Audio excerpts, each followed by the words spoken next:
I'm Sarah, and I used to be the girl everyone called the ugly duckling.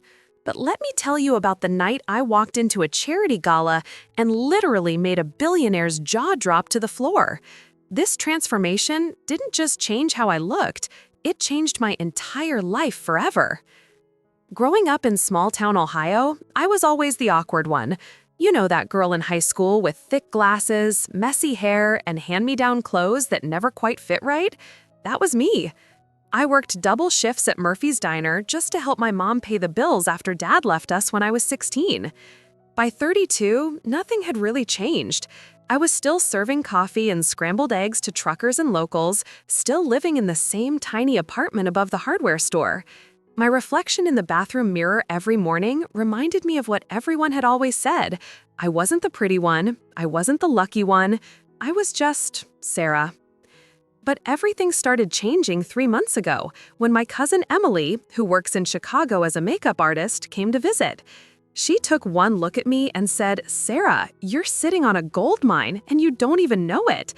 I laughed it off. I mean, come on, right? But Emily was serious. She convinced me to let her give me a complete makeover for the upcoming children's hospital in the city. "Trust me," she said, pulling out her professional makeup kit. "You just need someone to show you how beautiful you already are." I was terrified.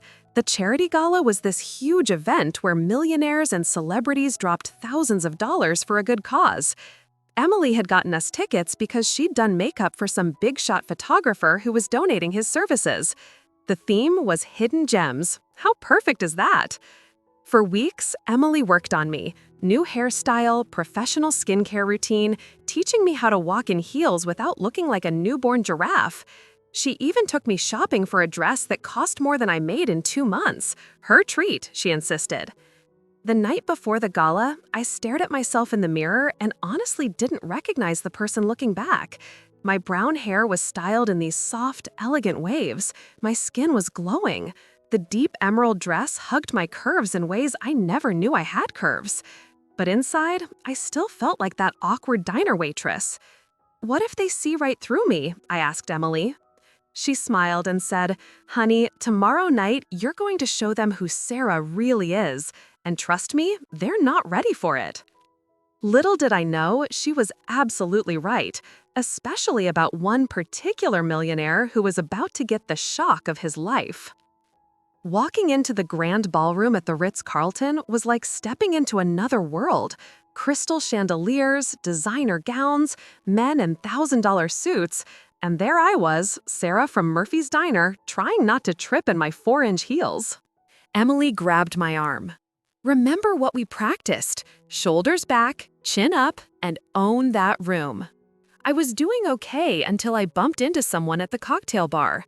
When I turned to apologize, I found myself face to face with the most intense blue eyes I'd ever seen.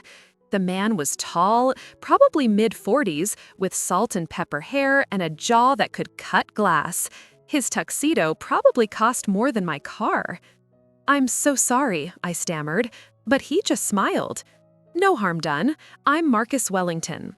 He extended his hand, and I swear my heart skipped a beat. Marcus Wellington?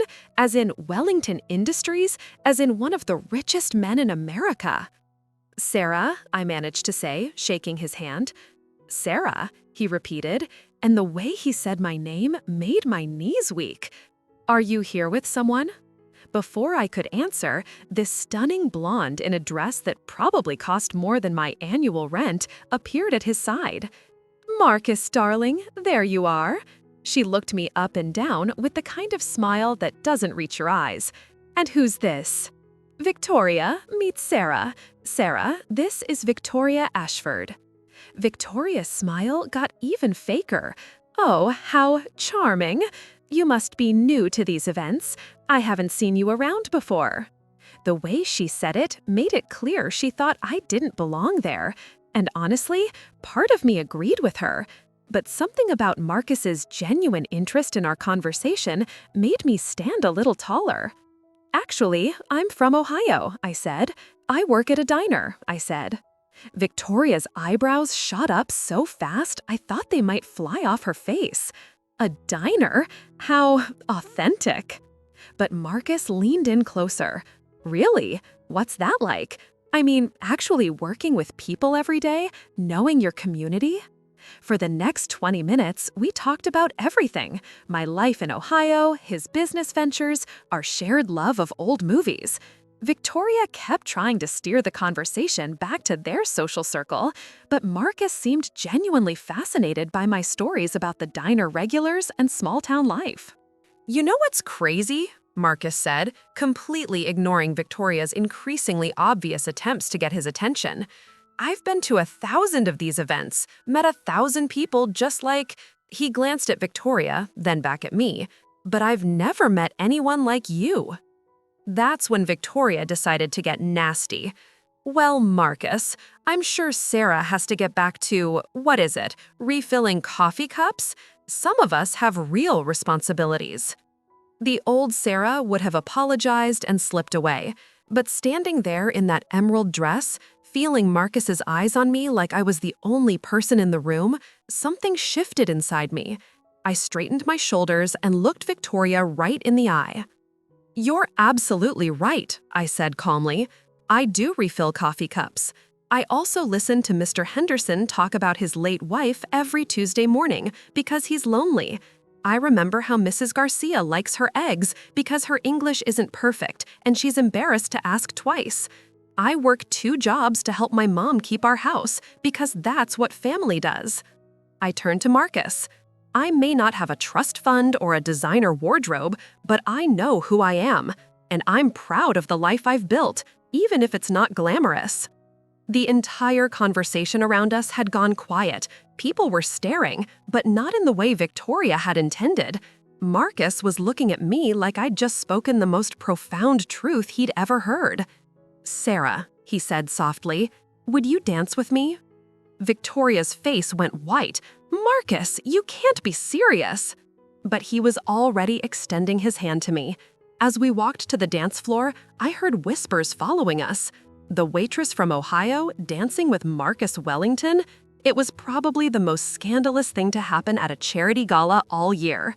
You realize everyone's staring, I whispered as he pulled me close. Let them stare, he whispered back. I'm exactly where I want to be. 3 songs later, we were still dancing. Marcus had barely let go of my hand all evening, and I could see Victoria fuming from across the room. But I didn't care anymore. For the first time in my life, I felt beautiful, confident, like I belonged somewhere special. Sarah, Marcus said as the music slowed, I need to tell you something. When I walked in here tonight, I thought this would be just another boring obligation. Same people, same conversations, same empty small talk. My heart was pounding so hard, I was sure he could feel it. But then I met you, he continued, and everything changed. You're real in a way that no one in my world is real. You're beautiful, not just on the outside, though you are absolutely stunning, but on the inside too. I looked into those blue eyes and felt myself falling. Marcus, There's something else, he interrupted, his voice getting more intense. I've been thinking about leaving all of this behind. The company, the social obligations, the fake relationships. I want something authentic, something meaningful. He stopped dancing and took both my hands in his. The entire ballroom seemed to fade away around us. Sarah, I know this sounds crazy. We just met tonight, but I feel like I've been waiting my whole life to find someone like you. Someone who sees past all the money and status and just sees me. My breath caught in my throat. What are you saying? I'm saying that a broke single mom changed my perspective on everything 6 months ago at a coffee shop. But tonight, you've changed my heart. I want to know everything about you. I want to meet your mom, eat at your diner, understand your world. Because I know, I'm falling in love with the real you. The room erupted in whispers and gasps. Marcus Wellington, one of America's most eligible bachelors, had just declared his feelings for a small-town waitress in front of Chicago's entire high society. That was 6 months ago. Today, I'm writing this from our cabin in Colorado. Marcus kept his word about wanting something authentic.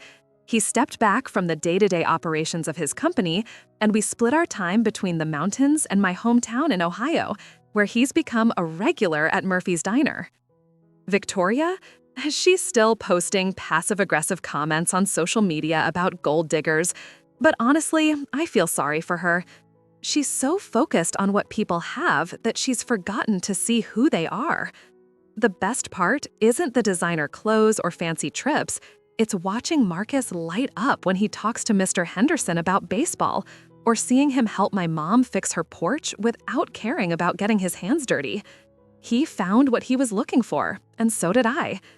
Sometimes the most beautiful transformations happen from the inside out. If you loved this crazy story of how one night changed everything, smash that like button, drop a comment about your own transformation story, and subscribe for more insane real-life tales that'll restore your faith in love and second chances.